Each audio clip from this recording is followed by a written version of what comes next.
YK의 기업금융총괄부문 대표를 맡고 있는 추원식 변호사입니다. 오늘 여러분을 뵙게 돼서 대단히 반갑습니다. 법률 차원 지원 방안 M&A에 대한 방안이라고 제목을 달았습니다만은 저는 조금 다른 방면으로 얘기를 하겠습니다. 그리고 오늘 시간이 많이 지연이 됐기 때문에 가볍게 얘기할 수 있는 부분들부터 시작하겠습니다. 다른 거 하고 바로 뭘 누르면 넘어가죠? 이건가요?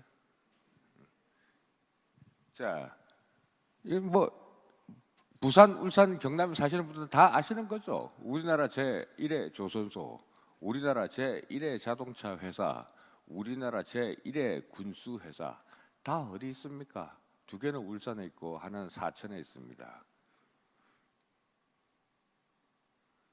그럼 여기 1100대 30 이 숫자는 제가 어디서 다른 데서 따온 게 아닙니다. 서초동에 있는 코리아 벤처펀드 KBig에서 숫자를 따왔습니다. 서울 수도권에 창투사 수가 1100개 벤처 캐피탈리스트가 부산, 울산, 경남에 30개 112대 그다음에 파악이 안 됨으로 나왔습니다. 이거는 등록된 PEF 수입니다. 자, 우리가 우리나라 제일 큰 기간 산업들을 다 보유하고 있는 부울경 지역에서 돈을 갖다 주는 업체는 1100대 30 이게 지금 현실입니다. 인구수에도 맞지 않고 우리의 그 매출량에도 맞지 않습니다. 그럼 그 다음 것도 볼까요? 84대 2%.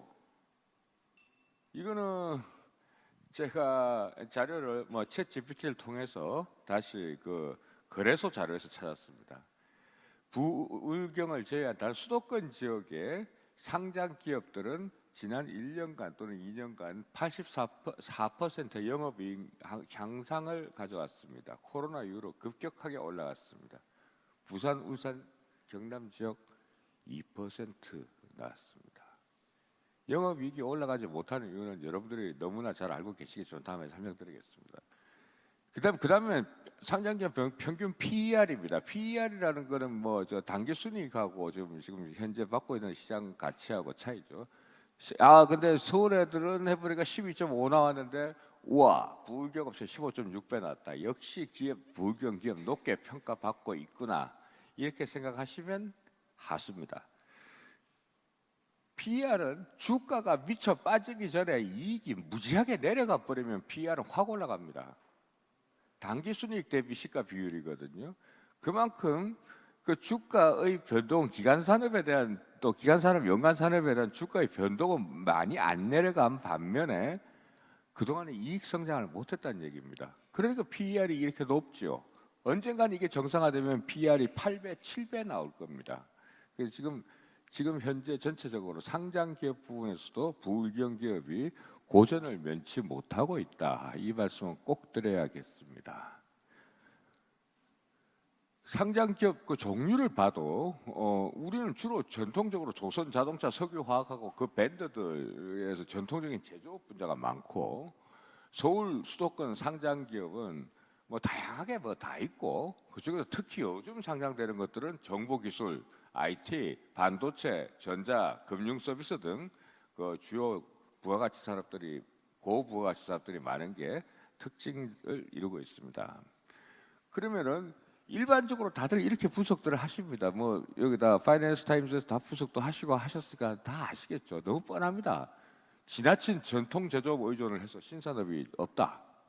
높은 성장률과 고정된 이익률, 낮은 성장률과 고정된 이익률. 현대자동차에서 이윤 8%로 좀 맞춰라 그러면 이윤율 8% 맞춰서 나가는 겁니다. 그렇게 나가게 되죠. 그다음에 지역 전문가 부족 이거는 아까 벤처 캐피탈리스트 1,100개가 거기에 있는 동안 우리는 40개 있습니다. 그러니까 전문 캐피탈리스트가 부족한 상황이고 캐피탈리스트가 부족하니까 키워주는 엑셀러레이터도 부족하고 M&A 중개하는데도 부족하고 오늘 와서 제가 봐도 아는 분들도 많이 계시고 다 서울에서 내려왔습니다. 부산에서 저 벤처 캐피탈리스트하고 저한테 명함 주신 분이 오늘 없으세요. 예, 그런 게 그게 있고요. 그다음에 인재 유출. 젊은 아들이 부산에 안 살라 그러죠. 예, 그래가지고 나 그냥 서울 가 살란다 이래 가버립니다. 그러니 이게 힘든 거죠. 그다음이 지역 자본에서 지역 안에서 자본이 일단 돌아야 외부 자본도 끌어오고 할 텐데 이 자본이 지금 정체가 돼가지고 돌고 있지는 않습니다. 그래 요게 요런 점들이 일반적인 문제라고 다들 분석을 하시죠. 이거 누구나 하는 얘기입니다. 제가 하는 얘기가 하는 얘기고요. 근데 저는 과연 그것만 그럴까? 조금 더 봤습니다. 우리는 자본 조달을 할 적에 경남 지역의 부울경 지역의 기업들은 저희 아버지도 경남에서 사업을 하셨습니다. IMF 때 망하셨습니다만은 저도 경남 사람이고 그런데 자본주들이 전통적인 담보 제공해주고 은행에서 대출 받는 것에 그쳐온 게 아닌가. 그것을 위주로 하고 또 거기다가 연대보증 서주고 막 이런 진짜 박정희 대통령 때부터 해오던 그 담보 그 금융 조달에 의존하고 있는 거 아닌가. 그 다음에 지역에 기반해가지고 지역을 전문적으로 종으로 횡으로 엮어주는 지역 전문 애널리스트, 부산 전문 애널리스트, 울산 전문 애널리스트, 울산 출신 말고요, 울산 전문. 그 다음에 클러스터 전문가, 그 울산 부울경 지역을 대표하는 자동차 클러스터, 조선 클러스터, 군수 클러스터에 대한 전문가가 이 지역에 충분히 있는가? 물론 서울에는 있습니다. 예, 있는가? 그 다음에 전국적인 투자자 모집을 위해 가지고 부울경 지역에 울산 업체들이 모여가지고 딱 이렇게 서울 딱 돌면서 IR하고 설명회하고 딱 이렇게 개최하고 서울 IB들 쫙 모아놓고 지속적으로 이런 조직적인 IR을 전개하고 있는가? 그다음에 최근의 사례로 부산 지역에 지금 제가 고객들이 있습니다. 근데 벤처 캐피탈리스트 서울에서 받았는데 자꾸 분쟁이 생겨요. 왜 기업에 대한 인식의 차이가 있기 때문입니다. 맞지 않는 옷입니다. 그 회사에는 벤처 캐피탈리스트의 돈이 맞지 않은 옷을 억지로 껴입으려고 군대 가면 왜 옷에다 몸을 맞추라고 옛날에 그랬죠. 막 그런 식으로 하고 있는 거 아닌가? 그 다음에 지금 한정적으로 지금 IB를 사용해가지고 자금을 조달하는데 굉장히 한정적인 양상을 보이시고 있는 듯합니다. 그래가지고 조금 향상된 IB 기법을 사용하고 있는가? 요거를 저는 조금 더 다르게 봐야 된다고 생각을 합니다. 그래서 조금 다른 시각 조금만 더 보면은 그러면 우리는 지금 전부 한 업체입니다. 그래서 아버지가 하고 계시고 거기 아들도 거기다 이세 교육 받고 있고 뭐 이런 식인데 여기다가 뭐 현대자동차에서 요구하는 거 막 만들고 있고 또 한편으로는 소재 이런 거 좀 달리해가지고 테슬라에 들어갈 거 연구하고 있고 막 묶고 섞어놨습니다. 이미 보유하고 있지만 다른 부분에 파묻혀 있는 사업이 바로 그 테슬라 사업이죠. 이런 것들을 좀 세분화하고 분별을 시킬 필요가 있습니다. 그 다음에 전통 사업 부문, 현대자동차의 내연기관에 들어가는 게 전통 사업 부문이라면 테슬라나 아이오닉에 들어가는 거는 전기차죠. 신사업 부문이라고 할 수가 있습니다. 이걸 왜 같은 바구니에 담아 놓습니까? 철저하게 분리가 해야 됩니다. 그 다음에 적극적인 사업 교환과 합작과 공동 개발과 공동 R&D가 필요합니다. 이건 어느 점에서 그러냐면 부울경에는 특히 울산 경남에는 부산에는 죄송합니다. 부산에는 좀 옛날보다 사람이 많이 죽어가지고 근데 아무튼 부산을 허브로 해가지고 연결이 돼 있으니까 그 정말 좋은 기술을 가지고 장인 정신을 가지고 50년씩 된 제조업체들이 정말 많습니다. 그런데 제조업체들 전부 나사부터 시작해가지고 그 위에까지 자기가 만들어가지고 3차 밴드를 2차 밴드한테, 2차 밴드는 1차 밴드한테, 1차 밴드는 대기업에 납품하는 그런 형태가 되고 있습니다. 왜 그렇게 합니까? 그냥 나보다 나사를 더 잘 만드는 데가 있으면 거기서 사오면 되고 그게 많이 필요하면 그 회사를 사면 됩니다. 그게 필요로 의해서 그게 M&A를 하는 거거든요. 그런 부분들이 오히려 너무 오래 이 일정한 이윤의 사업을 오래 하다 보니까 그런 문제가 발생한 부분이 있다고 생각을 합니다. 그 다음에 자체 개발해서 인수와 아웃소싱으로 가라. 개발 부분도 왜 R&D 비용 그리 쓰고 계십니까? 그냥 다 그 아웃소싱해서 쓰시고 하시는 부분인데 이 부분들이 조금 안타까운 부분이고요. 그 다음에 R&D 센터나 마케팅 센터, IR 본부 등은 서울에다가 좀 갖다 놓으면 그나마 고급 인력들이 조금 서울 쪽에 좀 해놓으면 좀 출근하지 않겠습니까? 그러면 구인난을 해소하는데 도움이 크게 될 수 있지 않겠습니까? 그런 부분이 있고요. 마지막으로 갖고 있는데 건물, 부동산 이런 거는 세일즈 앤 리스백으로 해가지고 유동성을 막 조달을 하고, 그다음에 어차피 우리 그 내년에 현대에 넣습니다. 그 채권들 다 미리 유동화해서 팔겠습니다. 그래서 이런 기법들 좀 활용해 볼 수 있는 방법 생각해 볼 필요가 있다고 봅니다. 그래서 제가 생각하는 구관행적인 금융 조달을 담보대출 중심 자금 조달이라고 본다면 이런 다른 아이디어들이 필요하다고 저는 생각을 하는데, 첫째, 현재 가치보다는 미래 가치가 곧 기업 가치다라는 그런 인식을 좀 가지셔야 될 것 같습니다. 우리는 현재 부울경 기업은 전통적인 제조업이 많기 때문에 현재 가치를 중시하십니다. 그러나 시장이나 벤처 캐피탈리스트들은 미래 가치를 중시하죠. 그래서 이익보다 매출을 중시하는 경향이 세계적으로 나타나고 있습니다. 순이익도 중요하지만 매출 총이익이란 개념이 벤처 캐피탈리스트들의 마인드셋 속에 들어 있습니다. 그래서 나온 것이 뭡니까? 여러분이 아마존 엄청난 기업이라고 생각을 하시죠? 흑자된 지 한 3년 됐나요? 쿠팡, 뭐 우리나라 그거 다 쓸어 담고 있는 쿠팡, 흑자 몇억 흑자 금년에 처음 났을 겁니다. 예. 아마존은 무려 30년 동안 적자에 돈을 계속 쏟아붓는데 뭘 했냐면 매출은 큰 폭으로 신장을 했습니다. 그래서 매출에서 오는 총이익은 뭐 비용 때문에 빠져서 그렇지 일단 키워놓고 봤습니다. 쿠팡도 마찬가지고요. 다른 대부분의 벤처 캐피탈리스트들이 주목하고 있는 업체들이 대부분 다 그런 형태입니다. 근데 부울경 업체들은 어떻습니까? 매년 이익이 나야 됩니다. 8% 정도, 또 뭐 많으면 한 10% 정도 이윤을 내고 500개 팔고 50개 이익 내고 이런 식으로 해가지고 딱 정해주고, 그 9% 판다 그러면 위에서 쥐어 짜죠. 현대자동차도 미쳤냐 그래가지고 저 고치죠. 그럼 8%인데 낮출 수밖에 없는 겁니다. 이제 그런 식으로 짜여져 있기 때문에 문제가 좀 이 벤처 캐피탈리스트의 마인드셋하고는 좀 틀리고 M&A 풍조하고도 틀리다는 겁니다. 그 다음에 전통산업과 신사업을 같은 바구니에 담아놓고 있습니다. 회사를 분할시켜가지고 물적 분할을 시켜서 자회사에서 그 부분을 좀 떨어뜨려놔야 될 필요가 있는데 그걸 잘 하고 계시지 않습니다. 아까 말씀드렸던 어떤 회사에서 자동차 부품, 전선, 하드디스크를 생산한다, 차체 프레임을 생산한다 할 때 현대차 향으로 나가는 거하고 테슬라 향으로 나가는 거 또는 아이오닉스 향으로 나가는 거는 따로 회사를 만드는 게 맞습니다. 또 그런 부분이 있고 고정 자산이 좀 많습니다. 공장 한 서너 개 갖고 계시고요. 창고, 물류 뭐 많이 갖고 계시거든요. 고정 자산 싹 다 처분하고 빌려서 쓰시는 게 맞을 수 있는 방법인데 그 부분이 잘 안 되고 있습니다.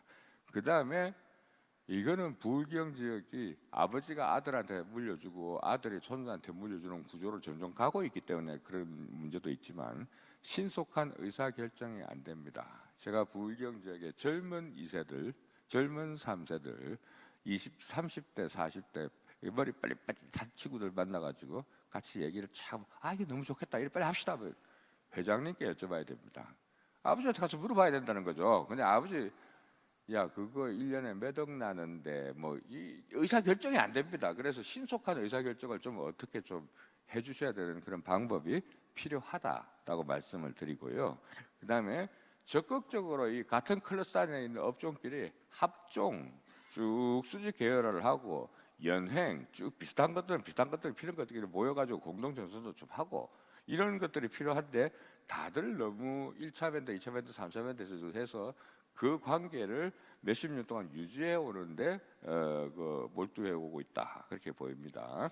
그 다음에 인수나 아웃소싱이 필요하다는 말씀드렸고 신세대 영입에 대해서는 뭐 서울 쪽에다가 근무할 수 있도록 해주고 그 다음에 인센티브도 우리가 생각하는 것보다 뭐 스톡 옵션도 있고 여러 가지 RSU도 있고 여러 가지가 있는데 그런 것들 줘가지고 젊은 층을 과감하게 영입해서 인재를 영입할 수 있는 방안을 좀 더 제고해야 되겠습니다. 법률 얘기 하나도 없죠. 법무부인 대표라는 사람이 나와가지고 그래도 좀 계속 나중에 조금 하겠습니다. 예. 그래서 벤처 캐피탈의 마인드 셋업을 이해하기 위해서 딱 두 가지 문제를 내겠습니다. 첫 번째하고 두 번째 회사가 있습니다. 첫 번째 회사는 매년 대기업에다 안정적으로 한 30년째 넣고 있습니다. 1,000억 매출이고 8% 80억 또박 협업 인출기처럼 나옵니다. 두 번째 회사는 지금 모여가지고 막 이래 하는데 이게 적자예요, 당연히. 그다음에 단기간에 성공 가능성도 보이지 않고 앱도 몇 개 내놓고 했는데 반응은 좋은데 팔리면 팔릴수록 어째 손해 보는 것 같아요. 근데 이게 일단 한번 시장을 독점하고 나면은 1년에 수조 원이 나오는 그런 유니콘이 될 수 있는 기업이 있으면 내가 벤처 캐피탈리스트라면 어디다 투자할래? 그럽니다. 라고 했을 때 어느 쪽이 벤처 캐피탈리스트한테 여러분들이 생각하는 그 RCPS 투자자들 어디 더 관심이 있느냐면 2번에 더 관심이 있습니다. 그게 벤처의 마인드셋입니다. 1번보다는 2번에 더 관심. 물론 1번에 투자 안 하는 건 아닙니다. 그러나 전통적인 모범색은 벤처 캐피탈리스트들한테 인기가 좀 없습니다. 그러면 자금 조달이 다양화돼야 될 필요가 있습니다. 그러면은 우리가 전통적으로 부산 부울경에 있는 회사들 다 가보면 공장 저당 다 잡혀 있죠, 근저당 잡혀 있죠. 그다음에 사장님은 다 연대보증 다 쓰고 다 하셨죠. 근데 새로운 담보들이 뭐 있나 하고 보면 장내 매출 채권을 담보해서 유동화한 그런 사례는 거의 보기 힘들고, 두 번째 사옥 등을 세일 앤 리스펙으로 쓰시는 분들도 드물고, 그다음에 유망 사업 부문을 물적 분할해가지고 자회사를 갖고 있으면서 그 회사 주식을 갖고 모 회사는 교환 사채를 발행할 수가 있거든요. 이게 이제 자본시장법하고 상법 등이 다 바뀌어가지고 비상장 회사도 비상장 회사 주식을 갖고 교환 사채를 발행할 수 있는 걸로 바뀐 지가 10년. 그런데 거의 이걸 하고 계시는 부울경 기업은 단 한 군데도 못 봤습니다. 가능한데 별로 어려운 것도 아닌데 이건 못합니다. 그 다음에 유망사업 물적 부담 두 개다 해당 주식 했고, 그 다음에 IR을 강화해야 되는데, 그 다음에 밸류에이션도 또 제대로 받아야 됩니다. 다행히도 제가 보니까 IR 잘하시는 분하고 밸류에이션 하시는 분들 무지하게 와 계세요. 아까 보니까 그분들 오늘 명함 꼭 받아 가셔가지고, 그분들 제가 알기로는 서울 지역에서 밸류에이션 아주 대가들이시거든요. 좋은 밸류에이션을 받으실 수 있도록 그렇게 하시고, 그 다음에 많은 분들이 시도는 하고 계십니다. RCPS 상환 전환 우선주 도입하고 CB 전환사채 적극 발행하고 EB 교환사채 등 적극 활용하려고 하고 있는데 좀 더 늘어나야 될 것 같습니다. 그 다음에 돈은 역시 타인 자본과 자기 자본, 돈의 종류는 딱 두 가지입니다, 여러분. 네 돈하고 내 돈입니다. 네 돈은 타인 자본이고 그건 이자를 내야 됩니다. 내 돈은 자기 자본이고 이자를 안 냅니다. 투자를 받으면 내 돈이고, 사채를 발행하면 네 돈입니다. 대출은 네 돈이고, 유상증자는 내 돈입니다. 여러분, 내 돈을 많이 만들어야 됩니다. 그래서려면 프리 IPO 또 꼼꼼히 분석이 이루어져야 되고 적극 추진해야 되는데 이게 서울만큼 분위기가 뜨겁지는 않은 것 같습니다. 그러면 M&A 적극적으로 하려고 한다고 했을 때 M&A 그러면 이렇게 생각을 하십니다. 야, 그 회사 처분하고 나는 그냥 집에 가서 손잡고 그러는 거 아니야? 그런 개념에서 탈피하셔야 됩니다. 일단 장래성은 있지만은 지금 당장 우리한테 내 이익을 안 주고 있는 부분이 있다면은 이 부분은 처분을 해야 됩니다. 그게 M&A입니다. 필요 없는 사람 팔고 필요 있는 사람 사는 거 당근마켓, 그게 M&A지 뭐 딴 게 M&A겠습니까? 그다음에 회사가 필요하지만 자체 인수학 개발해가지고 막 집어넣고 하면 할 수 있어요. 근데 돈하고 시간이 좀 드는 게 문제인데, 그러면 그 회사를 통째로 사십시오. 그게 M&A입니다. 그 다음에 M&A로 팔고 나가더라도, M&A 바이아웃을 하더라도 뭐 사라지는 게 아닙니다. M&A가 들어오면 PF 펀드가 있을 거 아닙니까? 그 PF 펀드에 LP 유한 투자자로 참여를 합니다. 그 돈을 다시 좀 넣습니다. 그러면 PF가 들어갔으니까 PF는 전문 투자자 세워가지고 그때까지 내가 몰랐던 여러 가지 것들까지 합쳐가지고 회사를 막 발전을 시켜서 상장을 시킬 거 아니겠습니까? 그럼 내가 할 때는 상장 엄수도 못 냈는데 PEF한테 맡겨놨더니 PEF가 엄청나게 회사를 발전시켜가지고 비싼 가격으로 판다든지 아니면 상장을 잘 시킵니다. PEF들이 아까 뭐 강성부 회장님도 오시고 그러셨지만 잘 회사를 좋게 만듭니다. 그럼 나는 내가 판 돈을 그 PEF에도 재투자를 해놨기 때문에 PEF가 잘 돼가지고 내가 하던 회사가 상장돼가지고 10배 올랐다 그러면 다 그게 나한테 이익이 옵니다. 그런 것도 다 엑시트예요. 그리고 엑시트가 팔고 집에 가서 손주 보는 게 엑시트가 아니라는 거죠. 그러면 엑시트 안 하고 새로운 참여로 그렇게 M&A 하는 방안이 반드시 있기 때문에 이렇게 하고 또 엑시트를 하더라도 그동안 다져오신 노하우나 네트워킹이 있기 때문에 회사에 얼마든지 고문이나 기술, 자문 등으로 참여를 하시면서 월급도 받으시고 또 회사 그 직원들하고 그 네트워킹도 계속 하시고 또 그 보람도 느끼시고 하실 수 있는 부분이 있는데 그게 잘 안 되고 있습니다. 지금 새로운 자금 조달과 M&A 활성화를 위한 전제는 뭐가 돼야 되냐면은 지금 제 생각입니다. 물론 여러분들의 생각이기도 하겠죠. IB 및 M&A 관련 지역 전문가 집단이 조성돼야 된다. 부산 파이낸스 타임스 말씀드립니다. 예, 그 IB 또 부산에 BNK 또 계시잖아요. 또 그렇고 또 다른 많은 회사들이 부산 지역 본부를 두고 있습니다. 근데 부산 지역 본부만으로 독자적인 IB가 지금 잘 되고 있느냐, 흥행에 성공하고 있느냐 문제는 별개인 것 같아요. 그다음에 부산에 사는 사람만큼 울산에 사는 사람만큼 그거를 잘 아는 사람이 어디 있겠습니까? 근데 애널리스트들 다 서울에 앉아가지고 경제연구소에 앉아가지고 이거 쓰고 있거든요. 방문 몇 번 해보고. 그래서 전문가 집단을 급히 양성을 해야 됩니다. 10만 애널리스트 양병을 하시면 부경이 크게 발전을 할 수 있을 거라고 봅니다. 그다음에 지역 기반 VC나 M&A 주계기관이 육성돼야 되는데 아까 1100대 40 나왔습니다. 1100대 40. 인구 대비라면 1100대 200이 나와야 됩니다. 얼마나 부족한지 아시겠죠? 넘어가겠습니다. 그다음에 지역 대기업. 이 대기업 많습니다. 그다음에 1차 밴드만 해도 거의 대기업들입니다. 현대자동차가 주도하는 PEF, 현대자동차 1차 밴드가 주도하는 PEF, HD 현대중공업 조선소가 주도하는 PEF, 그 1차 밴드가 주도하는 PEF, 카이 밑에 있는 애들, 하나 에어로스페이스 밑에, 하나 밑에 있는 데서 주도하는 애들, 두산 인프라 뭐 밑에 주도하는 애들, 그런 PEF를 저는 본 적이 없습니다.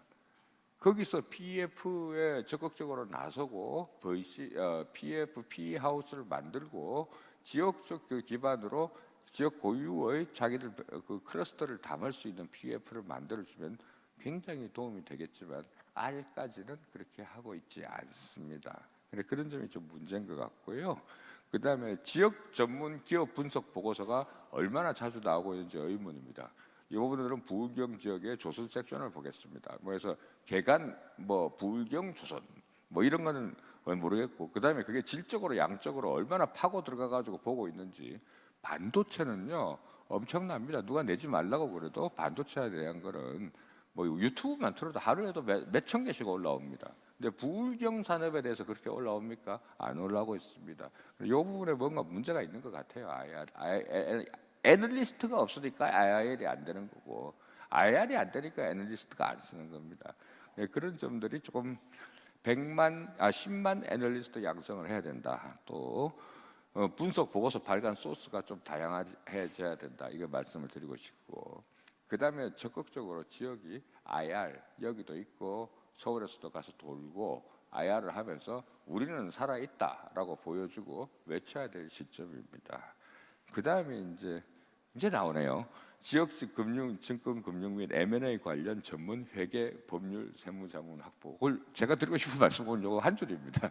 근데 요거 조금 그렇습니다. 회계사분들 좀 계세요. 회계사 사무실도 잘 하시고 하는데 서울에 있는 데들이 좀 규모가 크고 네트워킹이 좀 더 셉니다. 그다음에 법률도 부산에 있는 로펌들 괜찮습니다. 잘 하시는데 조금 경험적이나 어떤 그 글로벌적인 점에서 조금 약한 부분이 있으시고요. 너무 또 송무만 좀 많이 하시다 보니까 그렇고 세무자분도 아주 중요한데 보통은 회계에서 같이 해드리기 때문에 오늘 보니까 지금 ENI, KPMG 다 오셨더만 다 하시겠다는 얘기거든요. 그래서 적극 활용하시면 좋을 것 같습니다. 자, 자금 조달에 법무 서비스 저희는 여기 써놓은 게 이제 꼭 제 얘기는 아닌데 뭐 정권 자본시장의 정통한 경력은 저도 가지고 있습니다. 예. 그리고 국내뿐 아니라 해외 공모에 대한 지식과 능력도 조금 있습니다. 예. 수많은 수단 중에 고객 니즈에 가장 부합할 방안에 대한 조언. 여러분들은 법률 전문가가 이 M&A 시장에서 뭘 하냐면 실사 LDD라 그래가지고 리갈 듀 딜리전스 그거 하는 사람인 줄 알고 계약서 초안 만드는 사람이라고 생각을 하십니다. 그럼 변호사를 반의 반쪽만 쓰고 계신 겁니다. 경력 있고 20몇 년을 했고 30년 했는데 그러면 설계할 때 변호사를 끼워 넣어서 설계를 하면은 자금 조달이 훨씬 윤택하고 용이하게 갈 수가 있습니다. 그래 그런 점들이 좀 간과되고 있어서 그런 점에 대한 능력이 변호사들이 같이 제공해 드릴 수가 있습니다. 그 다음에 변호사는 그것만 보는 게 아니라 회사 통제 및 내부 컴플라이언스에 대해 가지고 자문을 드릴 수 있어야 하고요. 그 다음에 사후적으로 수동적으로 사고 터지고 나서 막는 게 아니라 금융 살펴 및 혁신에 관하여 고객에게 실질적 도움을 줄 수 있어야 됩니다. 여러분 웃기는 게 뭔지 아십니까? 평소 때 옆집에 계신 친구 의사 가정의께서 잘 돌봐주셔가지고 그 집안 다 무병장수하고 예방했습니다. 그 의사는 그냥 동네 의사입니다. 근데 어쩌다 여러분이 아파 죽어가지고 그 암에 걸려가지고 병원에 갔더니 다리를 잘 잘라줬어요. 그 의사는 명의입니다. 근데 우리가 살기에 어느 쪽이 행복합니까? 앞쪽이 훨씬 행복하죠. 변호사 역할이 그와 똑같습니다. 다리 자르기 전에 병이 나기 전에 설계 단계부터 도와드리는 게 그게 변호사가 할 일입니다. 이 타임오버라고 자꾸 뜨나요? 빨리 할게요. 예. 그다음에 ECM, Equity Capital Market, DCM, Debt Capital Market. 그러니까 이건 자본, 그다음에 이건 채권, 펀드, VC, 신기사, PEF, 유동화 그리고 IPO를 아우를 수 있는 광범한 노하우가 있어야 모든 것을 다 할 수가 도와드릴 수가 있게 될 겁니다. 자, 근데 소송서비스의 진화는 간단히 설명드릴게요. 옛날에는 소송 송무 등으로 했다가 요즘에는 기업 금융 자문으로 자문을 진화를 했고 또 외국으로 뻗어나가는 걸 자문해 드리고 있고 적절하고 합리적인 비용으로 좋은 설계를 도와드릴 수가 있습니다. 불경 기업들의 과제는 아까 다 말씀을 드렸기 때문에 빼겠습니다. 이거 보시면 아실 겁니다. VC 마인드 셋업 이해하시고 전통적 제조업에 대한 어떻게 새로운 신기술 4차 산업 환경과 조화될 수 있을 것인가. 이윤보다는 그 매출 신장. 그다음에 세상의 모든 투자자가 VC들은 아닙니다. 밸류 투자자들도 정말 많습니다. 여러분들은 워렌 버핏이 좋아할 만한 조건을 갖고 계시는 그런 회사들이 불경엔 정말 많습니다. 가치 투자자한테는 매력적입니다. 그래서 자꾸 우리 VC들 만나가지고 VC가 돈을 안 넣으려 그래요. 그러지만 말고 많은 투자자들의 니즈에 맞는 적합한 업종들이 많기 때문에 잘 신경 써보시면 좋습니다. 자, 이거는 이제 PPL입니다. 그 넘어가겠습니다. 저희 회사 왜 드라마 하면 광고하듯이 제가 나왔으니까 저희 회사는 이렇게 전국적으로 하고 있다. 뭐든지 잘한다. 그다음 이런 센터도 있다. 그리고 열심히 하겠다. 이런 PPL이었고 필요한 게 있으시면은 언제든지 연락을 주시면 저희가 성실껏 말씀을 드리도록 하겠습니다. 아무쪼록 불경지역이 제 고향이기도 하고 잘 다시 한번 부응할 수 있는 기회가 되길 바라면서 이상 말씀 맺겠습니다. 감사합니다.